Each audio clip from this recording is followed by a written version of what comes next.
Bab 261, Julian ditangkap. Ketika polisi datang, semua orang jatuh ke tanah dan menjerit kesakitan. Hanya Pablo, Priscilla dan Peter yang berdiri. Sangat kuat. Peter tidak bisa menahan diri untuk tidak terkesiap. Aku sudah lama mendengar nama naga hitam, dan hari ini aku melihatnya dan itu memang pantas. Ya, Pablo juga berkata, terlalu kuat, kekuatannya tidak ada bandingannya di dunia, dan keterampilan medisnya tidak ada bandingannya di dunia. Dia layak menjadi naga hitam. Ayah, Priscilla memandang Pablo dengan penuh semangat. Pablo tampak tak berdaya dan berkata, dia naga hitam. Apa yang bisa saya lakukan? Ayo kembali dulu. Di luar hotel. Sarah menolak untuk pergi. Dia tahu kekuatan Julian, dan orang ini tidak cukup untuk dia lawan. Dia khawatir Julian akan bertindak sembarangan lagi dan membuat keluarga Hansel menjadi lebih buruk. Tepat ketika dia sangat cemas, Julian keluar. Dia memiliki sebatang rokok di mulutnya, tangannya di saku celananya, dan penampilannya yang riang. Suamiku, Sarah berjalan cepat dan bertanya dengan cemas, apa kabar, kamu baik-baik saja? Julian tersenyum tipis dan berkata, jika terjadi sesuatu, ayo kembali. Kamu tidak memukul siapapun, kan? Siapa yang kamu pukul? Ini adalah masyarakat hukum. Saya mencoba berunding dengan mereka. Mereka semua adalah orang-orang yang beradab dan dapat mendengarkan. Tidak apa-apa sekarang. Julian tampak acuh tak acuh. Sarah tidak mempercayainya, dia ingin masuk dan melihat-lihat. Berhenti mencari dan kembali. Julian menyeret Sarah pergi, dan pada saat yang sama menyapa Cindy, Cindy, kamu naik taksi sendiri, aku tidak akan mengantarmu. Selamat tinggal, saudari Sarah, sampai jumpa, kakak ipar. Cindy melambai. Julian membawa Sarah ke tempat parkir terdekat dan berkendara kembali. Di tengah jalan, dia terus bertanya. Julian terus berkata, jangan khawatir, tidak apa-apa, saya tidak memukul siapapun. Julian mengatakan ini, dan Sarah merasa lega. Setelah Julian pergi, Yuze, Dillon, Gerald, Rohit, Hoki dan lainnya semuanya dikirim ke rumah sakit. Pada saat yang sama, keluarga Sawyer, keluarga White, keluarga Wright, dan keluarga Green berkumpul di rumah sakit. Kondisi Tuan White tidak optimis. Dia tidak tahu apa yang terjadi. Fungsi-fungsi tertentu di tubuhnya memburuk dengan cepat.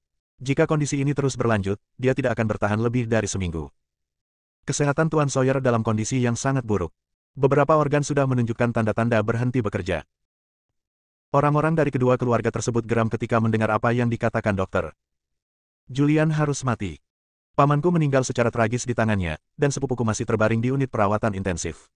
Sekarang bahkan ayahku telah diracuni olehnya. Jika dia tidak membunuhnya, aku tidak bisa menelan nafas ini. Orang-orang dari dua keluarga besar mengancam akan membunuh Julian. Orang-orang dari dua keluarga besar tersebut segera mengadakan pertemuan untuk berdiskusi. Akhirnya memutuskan untuk menggunakan cara hukum untuk menghadapi Julian. Julian bukan lagi naga hitam. Dia melukai seseorang di Hotel Grand Hyatt dan jelas tertangkap kamera. Orang-orang dari kedua keluarga tersebut segera menelepon polisi. Polisi pergi ke hotel untuk mengumpulkan bukti. Setelah mendapatkan bukti yang meyakinkan, polisi dikirim ke keluarga Hansel untuk menangkap orang-orang. Julian kembali ke rumah. Leona pergi ke rumah sakit untuk menemui Karamatsu, tetapi Anton sudah kembali. Della telah merawat Karamatsu di rumah sakit. Sebuah keluarga sedang duduk di rumah. Boom, boom, boom. Terdengar ketukan cepat di pintu. Sarah bangkit dan membuka pintu. Begitu dia membuka pintu, dia tercengang. Ada banyak polisi bersenjata lengkap di depan pintu, memegang senjata dan perisai. Seorang polisi pria parubaya mengeluarkan surat perintah penangkapan dan berkata dengan dingin, ini surat perintah penangkapan. Apakah Julian ada di rumah? Ah, ya. Sarah tertegun dan mengangguk penuh semangat. Unggul. Petugas polisi pria parubaya memberi perintah. Sekelompok petugas polisi bergegas masuk. Melihat formasi ini, Leona dan Anton langsung ketakutan dan langsung mengangkat tangan. Julian sedang duduk di sofa sambil merokok, memandangi polisi yang menerobos masuk, dan tidak bisa menahan cemberut. Julian, Anda dicurigai sengaja menyakiti seseorang. Silakan ikut dengan kami dan bekerja sama dalam penyelidikan kami. Saat polisi pria parubaya itu membuka mulutnya, beberapa polisi dengan cepat bergegas mendekat dan menunjuk ke arah Julian. Julian berdiri. Begitu dia berdiri, polisi tidak bisa menahan diri untuk mundur beberapa langkah. Sebelum mereka datang, mereka telah melihat video Julian memukuli seseorang. Dia jelas merupakan orang yang kejam dan orang yang sangat berbahaya. Julian mengulurkan tangannya. Beberapa polisi datang, mengeluarkan borgol, dan memborgol Julian. Bawa pergi. Julian dibawa pergi secara paksa. Sarah tidak bisa menahan tangisnya. Saat dia melihat polisi, dia tertegun, dan segera menyadari bahwa Julian pasti telah memukuli seseorang di hotel. Suami. Dia menangis melihat Julian yang diborgol dan dibawa pergi. Julian berhenti, melihat ke arah Sarah yang menangis, tersenyum tipis, dan berkata, "Jangan khawatir, tidak apa-apa. Besok pagi, pergi ke klinik Fana untuk mencari Selena. Ada pedang di klinik Fana, yaitu di Obscura di bawah tempat tidur. Ini, biarkan Selena datang ke kantor polisi dengan membawa pedang." Setelah Julian selesai berbicara, dia pergi. Sarah menangis keras. Pos polisi. Ruang interogasi.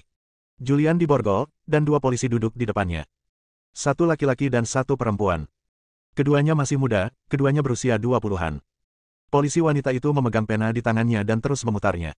Kemudian dia menepuk meja dan berkata dengan marah, "Julian, apakah kamu tidak akan melakukan apapun?" Julian tersenyum tipis dan bertanya, "Apa masalahnya?" Polisi wanita itu memarahi, "Apa yang Anda lakukan di Hotel Grand Hyatt pada jam 8 malam ini?" "Itulah yang kamu tanyakan." Julian berkata dengan tenang, "Saya akan memberi pelajaran pada beberapa orang." Polisi pria di samping dengan cepat menuliskannya. Polisi wanita itu bertanya lagi, "Mengapa Anda menyakiti orang itu? Katakan dengan tepat." Julian membuat beberapa isyarat. Begitu saja, mereka terjatuh. Saya bahkan tidak mengerahkan kekuatan apapun. Mereka terlalu tidak berpengalaman. "Hei, polisi kecil, saya menyarankan Anda untuk mengeluarkan saya secepat mungkin." Polisi wanita itu berkata dengan dingin, "Julian, tahukah kamu siapa yang kamu pukul? Kamu memukuli keluarga Sawyer, keluarga White, dan keluarga Green. Kamu sudah selesai. Kamu bisa menghabiskan sisa hidupmu di penjara." Julian tersenyum tipis. Setelah diinterogasi, dia dibawa ke sel tahanan. Polisi juga menghubungi keluarga White dan keluarga Sawyer, mengatakan bahwa mereka telah ditangkap, dan menanyakan keluarga White dan keluarga Sawyer apa maksudnya. Dua keluarga besar ingin Julian menghabiskan sisa hidupnya di penjara. Selama dia masuk penjara, akan mudah untuk membunuhnya. Kedua keluarga besar dengan suara bulat meminta agar Julian diadili. Dengan bukti di tangan mereka, sisa hidup Julian telah berakhir. Malam ini, Julian tidur nyenyak di ruang tahanan. Sarah, sebaliknya, tidak tidur sepanjang malam. Pagi-pagi sekali, dia pergi ke klinik Fana dan menemukan Selena. Sarah menangis dan berkata, "Julian ditangkap. Dia memintaku untuk datang kepadamu. Dia berkata ada pedang di klinik dan ada di kotak rahasia di bawah tempat tidur. Dia memintamu untuk membawa pedang itu ke polisi stasiun." Selena bingung. "Pedang? Pedang apa?" Dia pergi ke ruang belakang dan membuka tempat tidur. Sebuah kotak panjang ditemukan di bawah tempat tidur, yang dibuka hingga memperlihatkan selembar kain hitam. Dia mengambil kain hitam itu. Kain hitam membungkus pedang ini. Dia mengangkat kain hitam itu. "Ini." Selena tercengang. "Apakah ini pedang penyiksaan?" Dia dulunya seorang pembunuh, jadi dia harus menjalani banyak pembelajaran sistematis dan mengetahui banyak. Dia tahu ada pedang penyiksaan di Daxia. Pedang ini telah diwariskan selama ribuan tahun. Di setiap dinasti, pedang ini melambangkan kekuatan tertinggi. Setelah berdirinya Daxia, pedang ini juga mewarisi hukum pidana. Itu adalah keberadaan tertinggi Daxia dan berada di atas semua hukum. Selena tahu bahwa pedang ini jatuh ke tangan Panglima Tentara Naga Hitam beberapa dekade yang lalu. Pendahulu Naga Hitam tewas dalam pertempuran, dan pedangnya diambil kembali oleh Raja Gritsia. Setelah Julian diangkat menjadi komandan, Raja Daxia sekali lagi memberi Julian pedang penghukum. "Dengan pedang ini, kamu bisa membunuh terlebih dahulu lalu membunuh." Bab 262, pilihan terakhir untuk menyelamatkan nyawa. Selena sangat bersemangat saat melihat pedang tajam itu. Ini adalah pedang penyiksaan. Pedang kriminal melambangkan hukum pidana Daxia. Dengan pedang ini, Anda bisa menghakimi siapapun. Hanya satu orang yang bisa menggunakan pedang ini. Orang ini adalah Julian. Meskipun Julian memundurkan diri, pedangnya belum diambil kembali. Apa ini?" Sarah melihat pedang di tangan Selena dan tidak bisa menahan diri untuk tidak bertanya. Tidak apa-apa." Selena menggelengkan kepalanya tepat waktu, segera menyingkirkan pedangnya, dan membungkusnya dengan kain hitam. "Anda benar-benar tidak bisa menggunakan pedang ini untuk menyelamatkan Julian. Ia belajar banyak ilmu dan mengetahui apa yang diwakili oleh pedang ini. Pedang ini mewakili hukum pidana, yang dapat menghakimi beberapa orang yang lolos dari hukuman hukum, dan dapat menghakimi orang yang tidak dapat dihukum oleh hukum. Keberadaan pedang ini sangatlah istimewa. Ingat dalam 1 detik.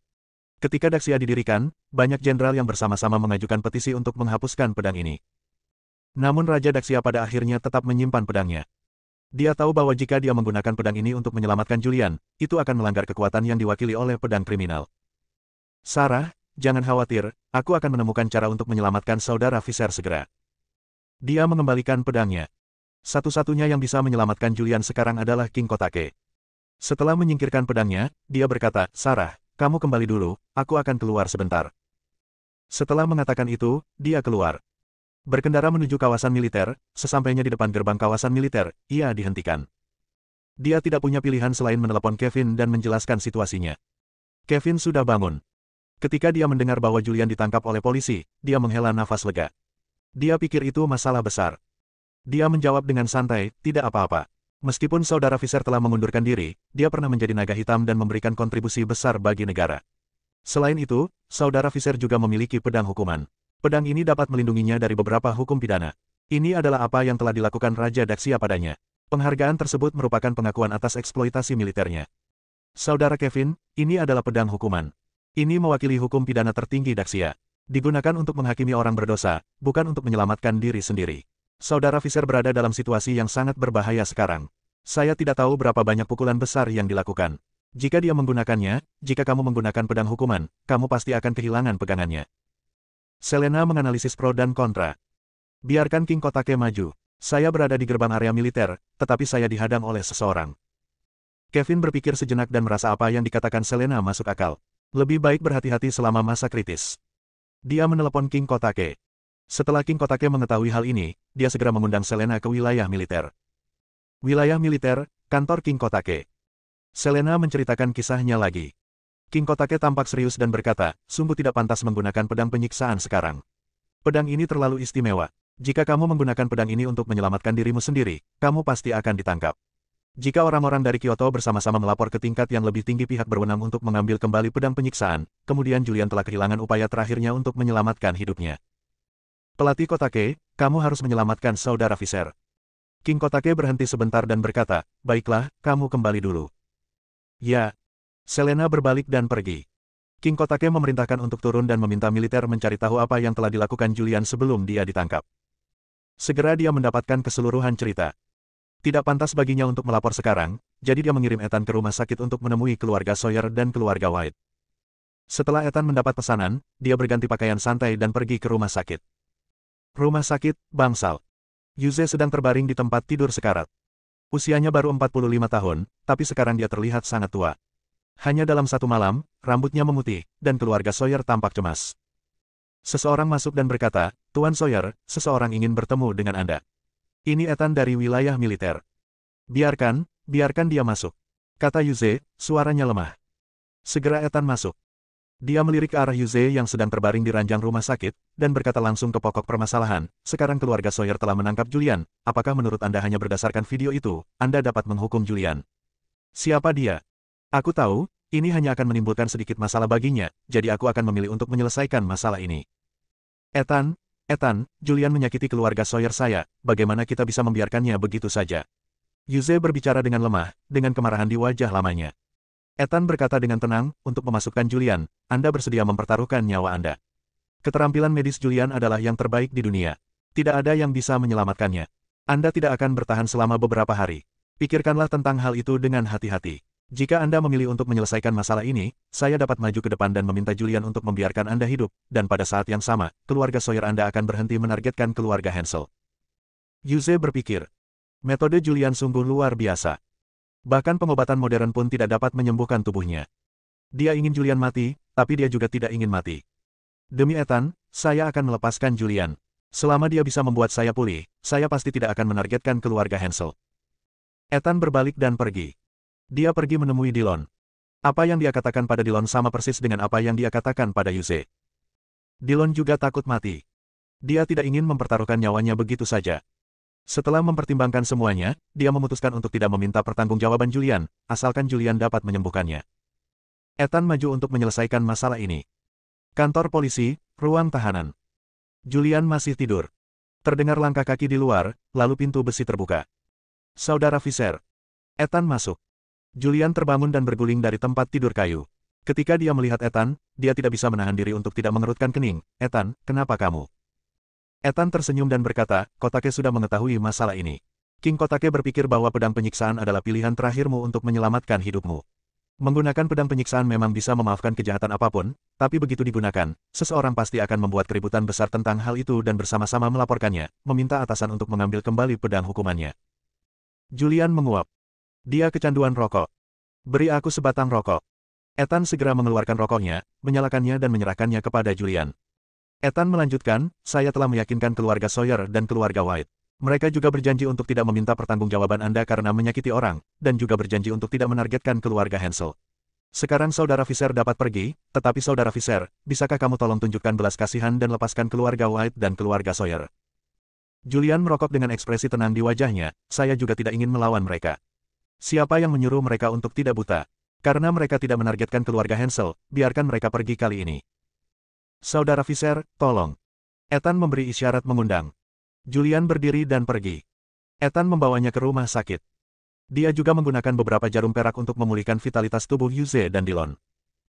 Setelah menyelamatkan orang, dia berkata dengan tenang, saya akan meninggalkan kata-kata saya di sini. Jika Anda datang kepada saya, jangan menargetkan istri saya, jangan menargetkan keluarga Hansel, Elvin, Billy adalah presiden, dan lain kali jangan seperti ini. Aku akan melepaskanmu dengan mudah. Julian meninggalkan sepatah kata pun, berbalik dan pergi. Setelah meninggalkan rumah sakit, dia meminta Ethan untuk membawanya kembali. Keluarga Hansel. Sarah berjalan berkeliling dengan cemas. Boom, boom, boom. Ada ketukan di pintu. Dia berjalan cepat dan membuka pintu dan melihat Julian. Dia tidak bisa menahan diri untuk tidak jatuh ke pelukannya dan mulai menangis. Sayang, kamu kembali, bagus, bagus.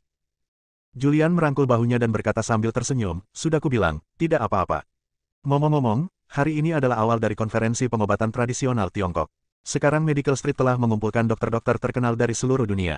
Mari kita pergi dan melihat kegembiraannya, dan omong-omong, pelajari tentang konferensi nomor 1 dunia. Ambil kembali gelar dokter ajaib. Julian, kamu pecundang, apa yang kamu lakukan kemarin? Di dalam kamar, suara omelan Leona terdengar. Bab 263, takut dipukuli olehku. Leona menghampiri, meletakkan tangannya di pinggul, dan memarahi, jika kamu tidak mengatakan yang sebenarnya hari ini, kamu tidak akan bisa memasuki rumah ini mulai sekarang. Julian berkata tanpa daya, Bu, tidak ada yang salah. Polisi melakukan kesalahan. Jika sesuatu terjadi pada saya, apakah mereka akan membiarkan saya keluar dalam semalam? Benarkah? Leona tidak mempercayainya. Pertempuran tadi malam membuatnya takut. Julian bersumpah, tidak apa-apa. Ngomong-ngomong, Medical Street sangat ramai hari ini. Bu, apakah kamu ingin melihat kegembiraannya? Tidak mood. Leona masih tega menonton kesenangan itu. Banyak hal yang terjadi pada keluarga Hansel akhir-akhir ini, dan Karamatsu masih terbaring di rumah sakit. Mari kita bicara di rumah dulu. Sarah menarik Julian ke dalam rumah dan kemudian menutup pintu. Julian memasuki ruangan, duduk di sofa, memandang Anton yang duduk di sampingnya, dan bertanya, Ayah, kamu mau pergi? Anton ingin melihat kegembiraannya. Saya mendengar bahwa konferensi pengobatan Tiongkok ini sangat meriah, dengan banyak dokter terkenal yang datang, termasuk beberapa dokter terkenal dari luar negeri. Dia melirik Leona, menggelengkan kepalanya sedikit, dan berkata, lupakan, aku tidak akan pergi. Julian tidak memaksakan diri. Dia memandang Sarah dan berkata, sayang, ganti baju. Ayo pergi ke Medical Street. Oh. Sarah berbalik dan kembali ke kamar. Julian mengeluarkan sebatang rokok dan menyalakannya, tapi dia belum selesai merokok. Boom, boom, boom. Ada ketukan lagi di pintu. Leona memerintahkan, Julian, pergi dan buka pintunya. Julian berdiri dan membuka pintu. Melihat Nicholas di depan pintu, dia tidak bisa menahan diri untuk tidak bertanya, kakek, mengapa kamu ada di sini? Nicholas masuk dan meraih tangan Julian, dengan rasa terima kasih di wajahnya, Julian, saya sangat ingin mengucapkan terima kasih kali ini. Julian tersenyum tipis. Leona berjalan mendekat dengan ekspresi kebingungan di wajahnya, ayah, ada apa denganmu? Mengapa kamu begitu bersyukur pagi-pagi sekali? Apa yang dilakukan pecundang ini? Nicholas berkata dengan penuh semangat, saya baru saja menerima telepon dari pengadilan. Segel villa keluarga Hansel telah dibuka segelnya, dan Yongle juga telah dibuka segelnya. Singkatnya, semua perusahaan di bawah keluarga Hansel telah dibuka segelnya, dan pengadilan tidak akan lagi mengejar kita. Hutang keluarga Hansel sudah berakhir. Oh. Leona memandang Julian dengan kebingungan di wajahnya dan bertanya, apa hubungannya masalah ini dengan Julian? Nicholas tertegun dan bertanya, bukankah Julian menyelesaikan masalah ini hanya setelah dia melapor? Benarkah? Leona memandang Julian. Julian menyentuh hidungnya, mengangguk dan berkata, ya, saya menyelesaikannya. Berikut ini adalah Alfred, Simon, dan keturunan keluarga Hansel. Tak satu pun dari orang-orang ini percaya bahwa Julian maju untuk menyelesaikan masalah.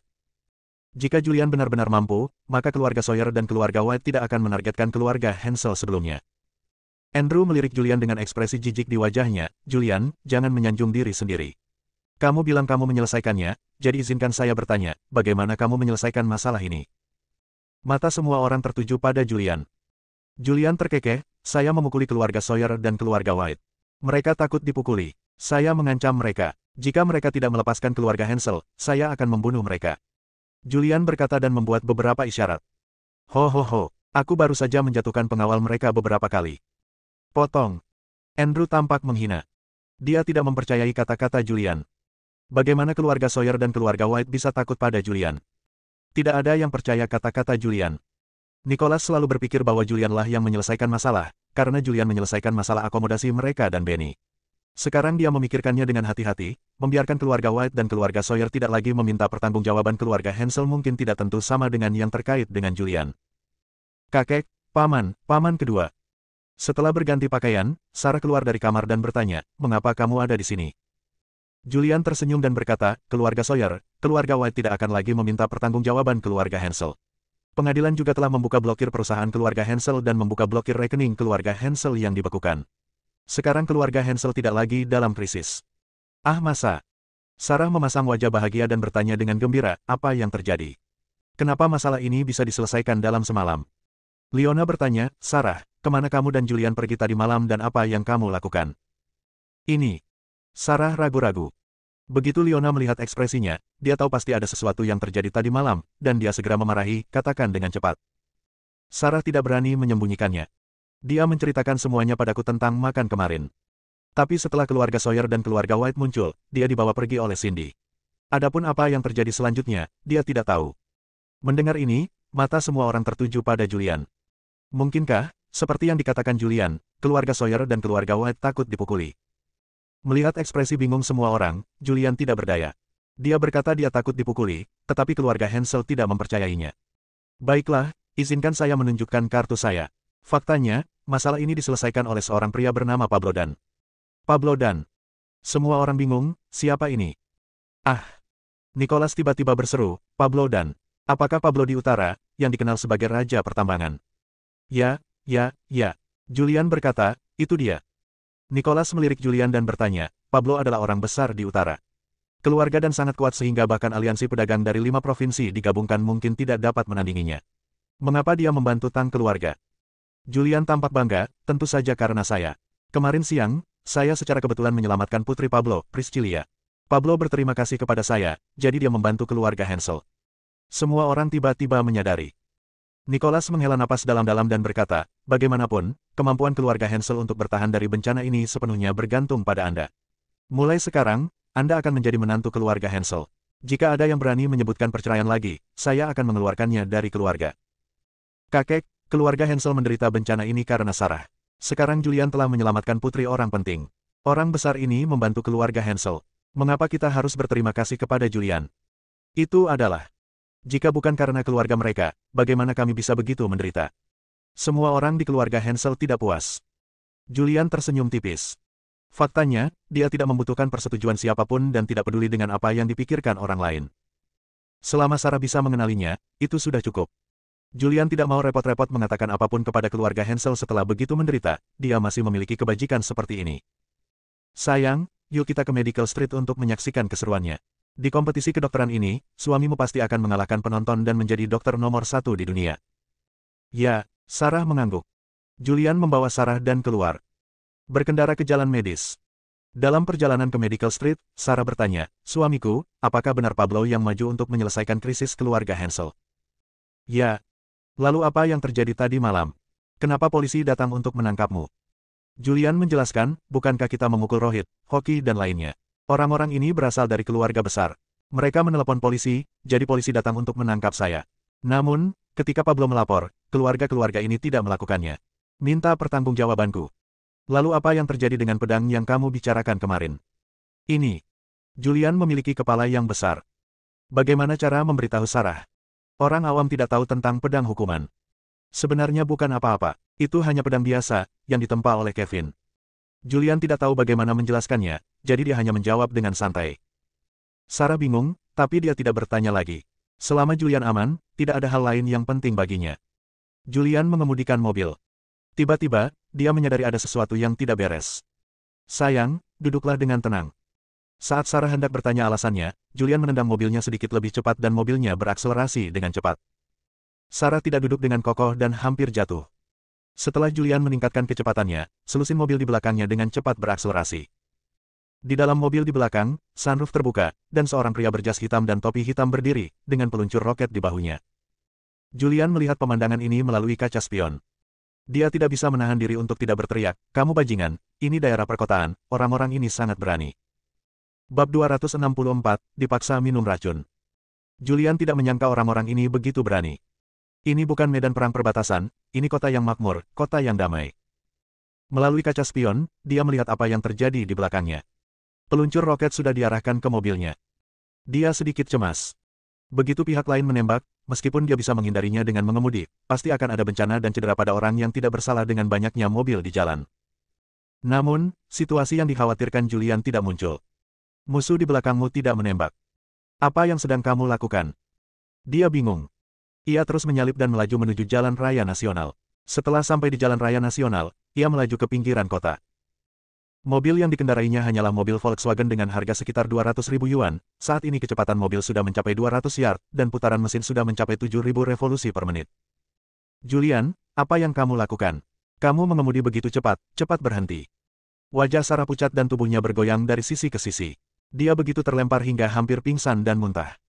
Julian memperhatikan melalui kaca spion bahwa mobil di belakangnya mengejarnya. Saat ini, dia sedang bingung. Orang di belakangnya jelas punya kesempatan untuk meledakkan mobilnya, tapi kenapa dia tidak melakukannya? Dia berkendara ke pinggiran kota dan memarkir mobilnya di daerah sepi. Begitu mobil diparkir, Sarah membuka pintu, berguling dan turun dari mobil, berjongkok di pinggir jalan dan muntah. Selusin mobil di belakangnya berhenti. Setelah Julian keluar dari mobil, dia menemukan banyak orang keluar dari mobil di belakangnya. Julian berdiri di depan mobil, memandang orang-orang ini dengan kebingungan di wajahnya. Orang-orang ini mengikutinya tetapi tidak mengambil tindakan. Mereka jelas ingin memaksanya menuju pinggiran kota. Julian. Seorang pria datang. Usianya sekitar 50 tahun, mengenakan jas hitam, kulit lebih gelap, dan kacamata hitam. Julian menatapnya dan berkata dengan tenang, "Siapa kamu?" Pria parubaya itu mengeluarkan botol kecil dan melemparkannya. Julian mengambilnya dan melihatnya. Itu adalah botol kristal dengan cairan biru di dalamnya. Pria parubaya di seberangnya tersenyum ringan dan berkata, "Minumlah." Julian diam-diam berjaga dan siap mengambil tindakan. Pria parubaya itu sepertinya tahu apa yang dipikirkan Julian, "Kamu dapat mengambil tindakan dan membunuh semua orang di sini, tapi saya jamin istrimu tidak akan bisa pergi hidup-hidup." Julian mengangkat bahu, melihat cairan biru di dalam botol, dan bertanya, "Bisakah Anda memberitahu saya, apa ini?" Pihak lain menjawab, "Jangan khawatir, Anda tidak akan mati jika meminumnya. Paling-paling, Anda akan kehilangan indera perasa, anggota tubuh Anda akan kaku, dan Anda akan kesulitan bergerak. Situasi ini hanya akan bertahan lama. Selama seminggu, Anda akan pulih setelah konferensi medis selesai." Saat ini, Julian mengerti. Seseorang tidak ingin dia menghadiri konferensi medis, tetapi orang tersebut tidak ingin membunuhnya, atau mungkin dia tahu dia tidak bisa dibunuh dan tidak berani membunuhnya. Baru kemudian dia menemukan metode ini, yang mematikan indera perasa dan membuat anggota tubuhnya kaku, tidak dapat menggunakan jarum perak manual, dan tidak dapat berpartisipasi dalam konferensi medis ini. "Minumlah dan kami akan segera pergi. Kami tidak akan pernah mempermalukanmu dan istrimu. Tentu saja, kamu juga dapat memilih untuk tidak meminumnya dan bertarung sampai mati bersama kami." Julian membuka tutup botolnya, meminum semuanya, melemparkan botol kristal itu ke samping, memandang orang di seberangnya dan bertanya, "Apakah ini baik-baik saja?" Orang di seberangnya berbalik dan pergi. Julian berteriak, "Tunggu sebentar." Orang di seberang berhenti. Julian memasang wajah cemberut dan bertanya, "Siapa yang menghasut Anda? Siapa yang tidak ingin saya menghadiri konferensi keterampilan medis? Apakah ada konspirasi dalam konferensi keterampilan medis ini?" Pihak lain tidak membalasnya. Kelompok itu masuk ke dalam mobil dan pergi. Sarah berjongkok di pinggir jalan, masih muntah. Julian mengemudi terlalu cepat dan terus menyalip. Dia tahu seseorang mengikutinya, dan dia tahu bahwa orang-orang ini sedang berbicara dengan Julian, tetapi sekarang dia benar-benar merasa tidak nyaman dan tidak bertanya. Julian memandang orang-orang ini sampai selusin mobil pergi. Dia membuka mulutnya dan memuntahkan cairan biru yang dia minum sebelumnya. Meski sebagian besar dimuntahkan, sebagian kecil telah masuk ke dalam tubuh dan mulai menyatu dengan darah. Dia segera mengeluarkan jarum perak dan memasukkannya ke dalam dirinya. Dengan menggunakan jarum perak, dia mengarahkan cairan biru keluar dari tubuh Julian. Setelah Sarah muntah beberapa saat, dia merasa jauh lebih baik. Dia mengambil tisu, menyeka mulutnya, dan berjalan menuju Julian. Saya melihat Julian telah melepas pakaian bagian atas tubuhnya, dan tubuhnya ditutupi dengan jarum perak, dan beberapa tetesan air biru meluap dari beberapa jarum perak. "Julian, apa yang kamu lakukan?" Julian mencabut jarum perak di dada dan lengannya, dan tersenyum tipis pada Sarah, "Tidak, tidak apa-apa, masukkan saja untuk bersenang-senang." Sarah berkata dengan wajah datar, "Apakah menurutmu aku bodoh? Siapa orang yang mengejar kita tadi? Apa yang mereka beri makan padamu?" "Saya tidak punya ide." Julian tampak serius. Dia tidak tahu siapa orang-orang ini. Dia tidak tahu makanan apa yang diberikan orang-orang ini kepadanya. Dia memuntahkan sebagian besar, dan menggunakan jarum perak untuk memandu sisanya keluar, tetapi sebagian masih menyatu dengan darahnya sendiri. Saat ini, dia merasa tubuhnya sedikit kaku. Benarkah? Sarah tidak mempercayainya. Sayang, aku benar-benar tidak tahu. Baiklah, kamu baik-baik saja. Menurutku wajahmu terlihat agak jelek. Apakah kamu ingin pergi ke rumah sakit? Sarah merasa ada yang tidak beres dengan wajah Julian, dan menjadi khawatir, jadi dia berjalan mendekat dan mendukungnya. Julian berhenti sebentar dan berkata, tidak apa-apa, ini adalah obat yang dapat membuat orang kehilangan indera perasa dan membuat gerakannya kaku. Meskipun saya memaksakan sebagian besar obatnya, sebagian kecil masih menyatu dengan darah saya. Aku khawatir aku tidak bisa menyetir. Ayo, kamu yang menyetir. Julian mencoba berjalan. Masih bisa berjalan. Hanya saja gerakannya agak kaku. Sarah pergi membantunya. Julian sedikit menyerah, tidak, saya akan melakukannya sendiri. Saya harus memahami jenis obat apa ini dan menemukan cara untuk menyiapkan penawarnya. Dia perlahan naik ke kursi penumpang. Sarah pergi ke taksi. Sarah berkendara menuju kota lagi. Suamiku, apakah kamu baik-baik saja? Tidak apa-apa, kendarai mobilmu dengan baik. Sarah bertanya, haruskah kita pulang atau pergi ke Medical Street? Tentu saja kita akan pergi ke Medical Street. Konferensi keterampilan medis ini pasti akan sangat meriah. Julian memiliki senyum lucu di wajahnya. Hari ini hanyalah hari pertama konferensi keterampilan medis, dan seseorang mengincarnya. Tidak ingin dia berpartisipasi dalam konferensi keterampilan medis. Bisa dibayangkan, konferensi kedokteran ini akan sangat meriah. Bagaimana dia bisa melewatkannya? Tapi, tubuhmu. Sarah benar-benar khawatir. Sebelumnya sangat berbahaya. Saya hampir menabrakkan mobil beberapa kali. Julian tersenyum ringan, jangan khawatir, semuanya akan baik-baik saja. Julian adalah seorang dokter ajaib. Dia memahami tubuhnya dan tidak sulit untuk menyiapkan penawarnya. Sarah tidak berkata apa-apa lagi dan berkonsentrasi mengemudi. Julian mengeluarkan ponselnya. Tangannya seperti membatu. Sulit untuk memegang telepon, bahkan sampai tidak bisa ditekuk, lengannya akan menderita sakit yang parah. Dia menelepon Morgan. Di mana informasi yang saya perlukan?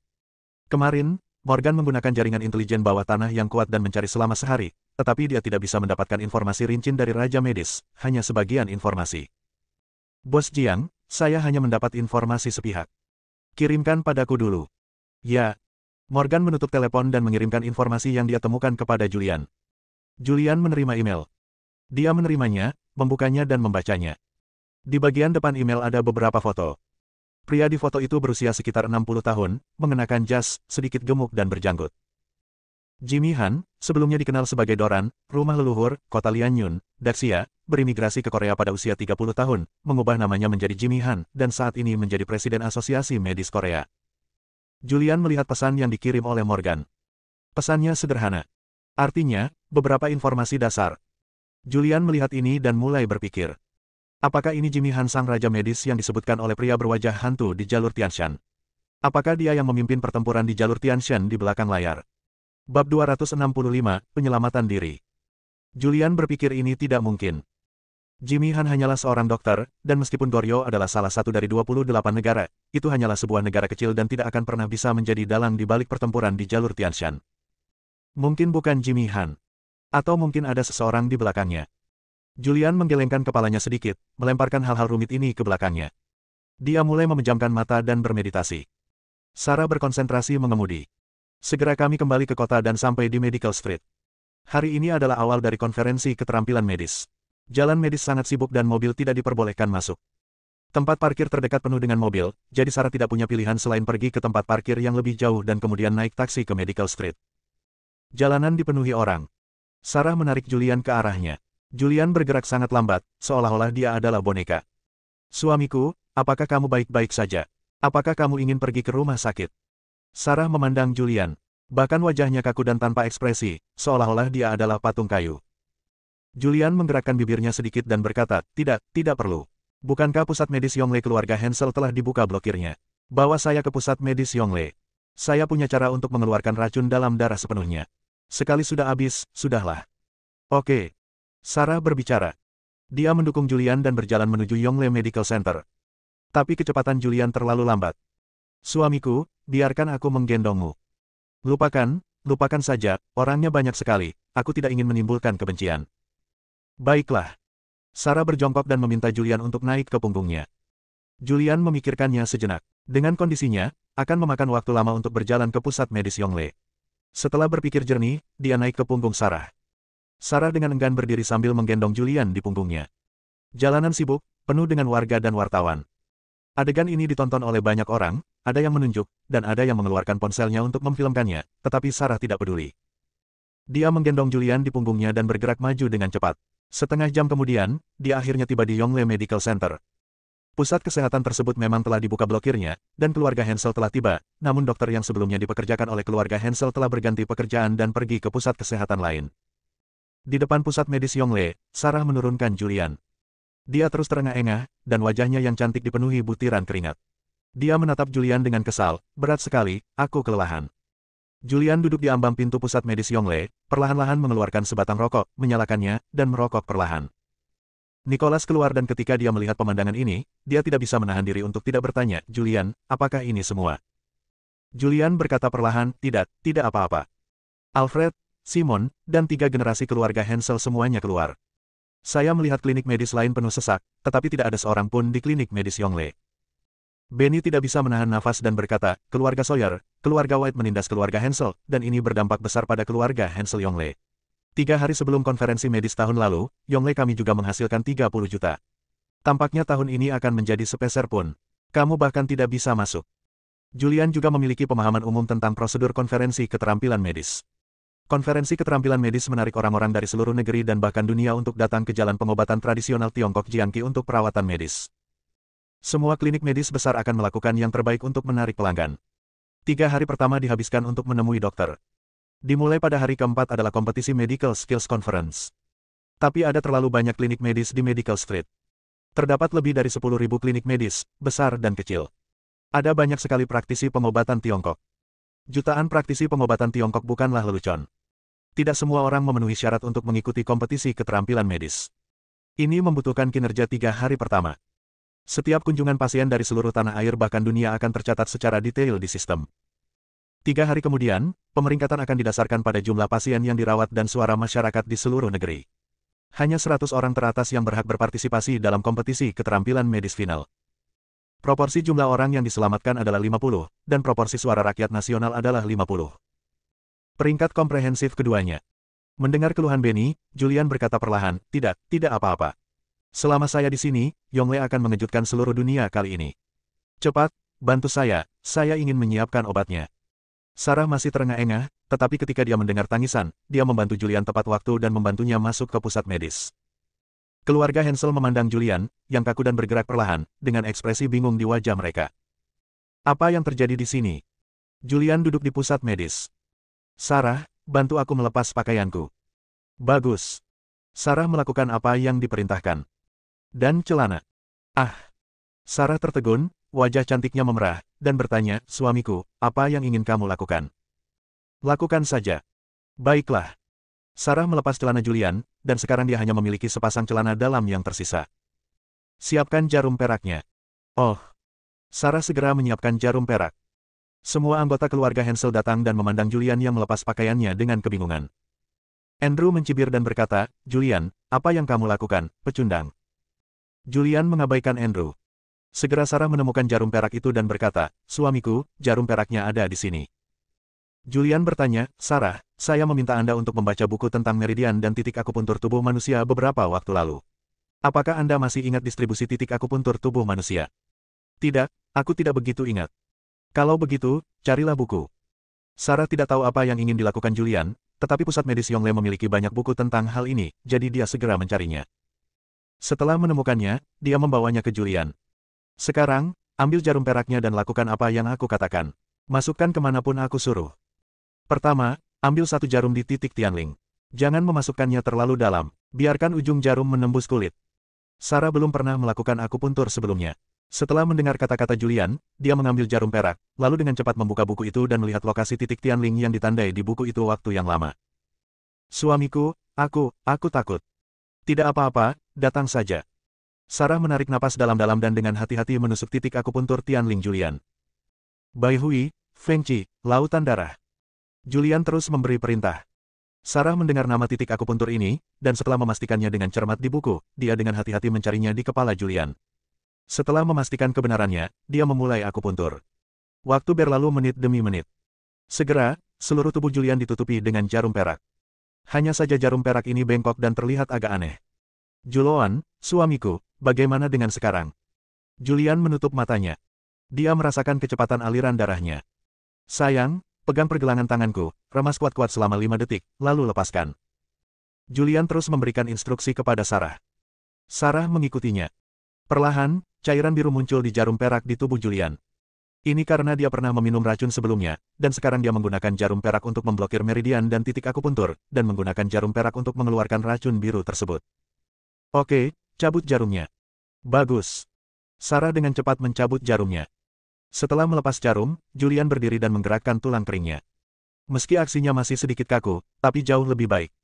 Dia mengambil pena dan kertas, segera menulis resep pai, menyerahkannya kepada Sarah, dan berkata, beri aku obat sesuai resep, lalu rebus. Aku akan bisa pulih dan bergerak bebas besok di Paling. Ya, Sarah mengangguk, dan dia segera menjadi malu, semua dokter di Yongle telah mengundurkan diri dan pindah ke tempat lain. Saya tidak bisa mengeluarkan obat, kan? Berikan padaku. Nicholas, yang telah lama menonton, datang dan mengambil resep dari tangan Sarah. Nicholas juga seorang dokter pengobatan tradisional Tiongkok. Meskipun dia tidak terlalu mahir dalam hal itu, dia masih bisa melakukan persiapan dan penyaluran obat sederhana. Anggota keluarga Hansel lainnya memandang Julian. Apa yang sedang dilakukan anak ini? Julian, apa yang kamu lakukan? Simon tidak bisa menahan diri untuk tidak bertanya. Julian tersenyum ringan dan berkata, seseorang tidak ingin saya datang ke konferensi pengobatan tradisional Tiongkok dan memaksa saya meminum racun, yang menyebabkan saya kehilangan indera perasa untuk sementara dan menjadi kaku. Bersambung.